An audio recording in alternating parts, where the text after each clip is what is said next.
Okay, so I forgot also. Okay, so I do feel like I'm in a real life escape room, but one that's like playing out ridiculously slow, you know, over time, instead of you have an hour to solve the puzzle. This is like you have 10 weeks. I don't know. So all the lien billboards all have to do with personal injury attorneys who deal a lot with car accidents. The 3 white vans at Oast, the A1, and then I forgot to tell you about the song, that one song that, why don't you just meet me in the middle, I'm losing my mind just a little. That song, that one literally played 3 times in maybe an hour that I was listening to Pandora. And I'm like, you know, like the first time it plays, okay. The second time you're like, huh, that's playing again. And then the third time you're like, okay, there's definitely like something's trying to get my attention, because that song just played 3 times in a short period of time.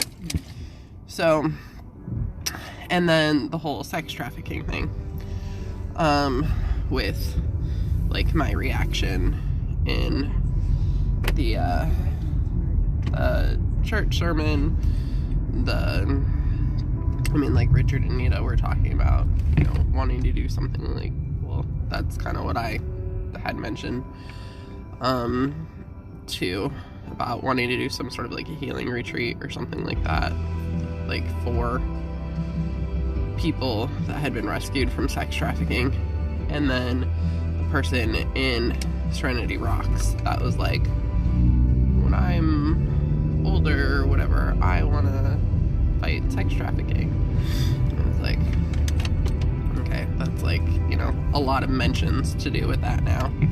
And then forever ago I told you about those electronic billboards with like the number to call if you have a tip for sex trafficking. And I'm like, why is this posted on the highway? And I mean, it literally, it was definitely catching my attention. Like, I would see it everywhere, and I'm like, I don't remember what the number is, but I also don't think that that's important. But it was just like I'm pretty sure you could call like 911, right? And then oh yeah, that was the other one too, was those Nevada license plates that caught my attention, as one just drove by to remind me. And then, I'm tired. I just got distracted. Oh, yeah, the billboards were, like, super, like, I mean, they were, like, all the time, and I'm like, who's gonna call when you're driving on the highway and, like, report something? But, you know, again, it was, like, meant to be eye-catching for people that like maybe had noticed stuff to call. So I think that's everything. Oh, and then the Huskies, but that I think I need to look up like the spiritual meaning for, which I just keep forgetting to do. Yeah, and that's just like a beat like right through. And yesterday when we were driving, there was like so much rain, and then there was this really cool like double rainbow. Amazing.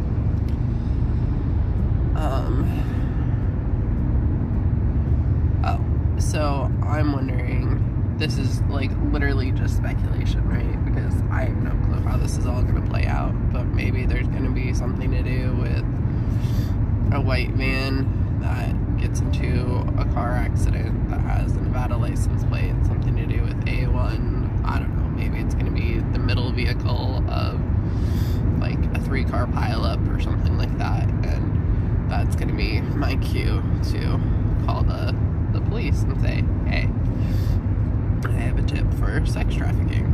I don't know. I have no clue. but that's just all of the synchronicities that I'm getting, and I had forgotten to tell you about the song about the middle. So I figured I would share that on here as well.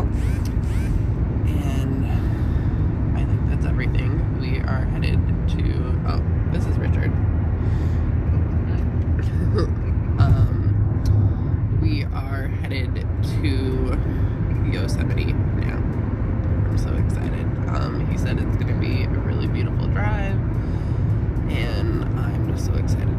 Yosemite, and then we're gonna figure out if we want to spend 1 or 2 days and then head up to Mount Shasta.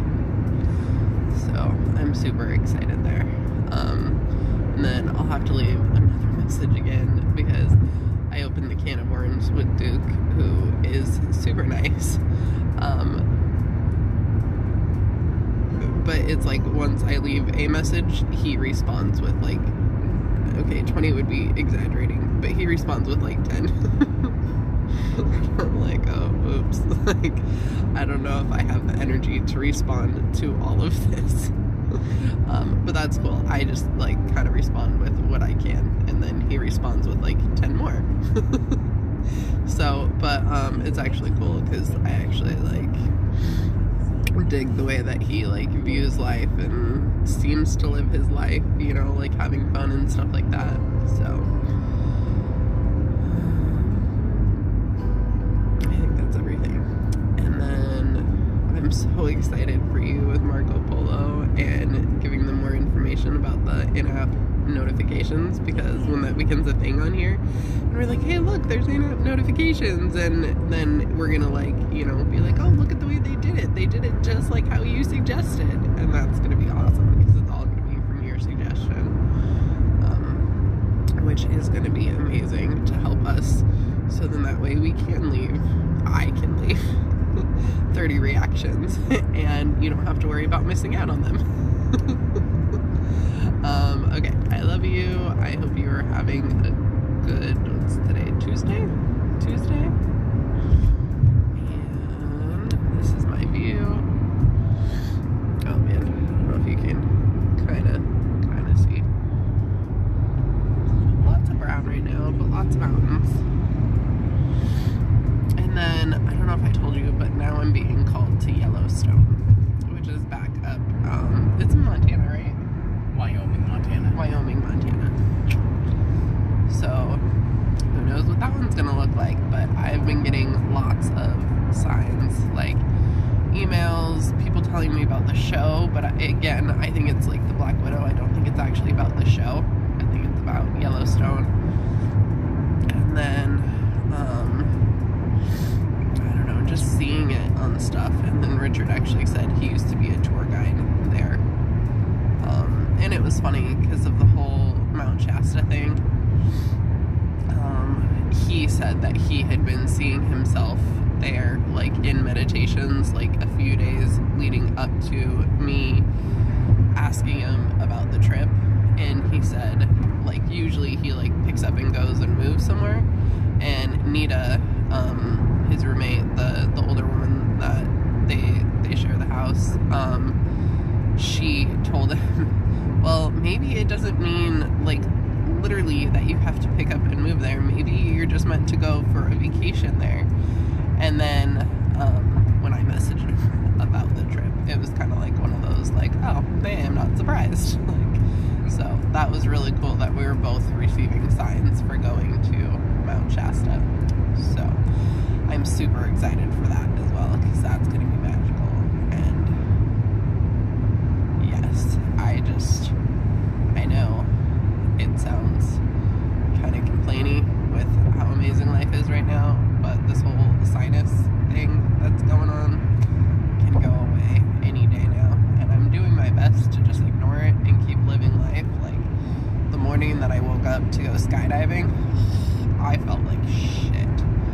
Like, literally felt like shit. Like, to the point where I was like, do I want to be up in a plane with all that pressure and skydiving with all this pressure in my face? Like I woke up so many times that night from pressure and like Hobbs snuggling me, which is super sweet, but you know, when they snuggle up to you, you kind of like wake up a little. And then like my whole head, like around here, has been throbbing for, I don't know how long have I been complaining about it now, like a week. And then it kind of like started extending back down where it almost feels like it's my whole brain. But I'm like, maybe it's a good thing. Maybe it has to do with me, my spiritual awakening, and maybe I'm waking up parts of my brain that were asleep, or, you know, so I'm trying to like spin it positive. But it is definitely uncomfortable. And I am a wuss with headaches, as I've told you. Just because I don't usually get them. So the fact that I've had one pretty much nonstop for probably about a week or a good week. And I mean, we've been getting a lot of rain too, and I am sensitive to like temperature or to rain and stuff like that. Like, I don't know, the buildup of the barometric pressure or something like that. Like, I was working one time at Casey's, the grocery store. I think it was in college. And there was like a huge buildup of barometric pressure. And it was like just huge in me too. And I had to sit down at work because I almost like fainted. Sat down with like my head, you know, like in my hands, like resting on my knees, like just absolutely like, oh my gosh. And then there's this like huge letdown of rain, and it was like just this instant like relief like washed over me. I remember feeling really nauseous then too, like with the buildup. And then once it started raining, there was like this huge relief. So I don't know if that, you know, has to do with like all the rain and stuff that we've been getting. Who knows? But like I said, I'm trying to do my best to just kind of ignore it and live my life, because the morning that I woke up skydiving, like I almost didn't want to go.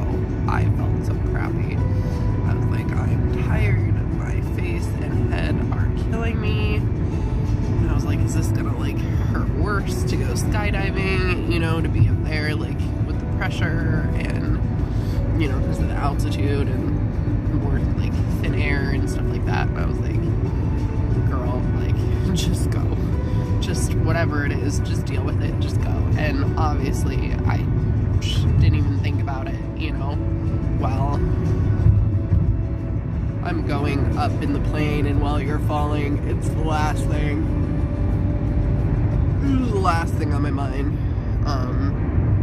So yeah, and then after though, it was just like, holy crap, I need a nap.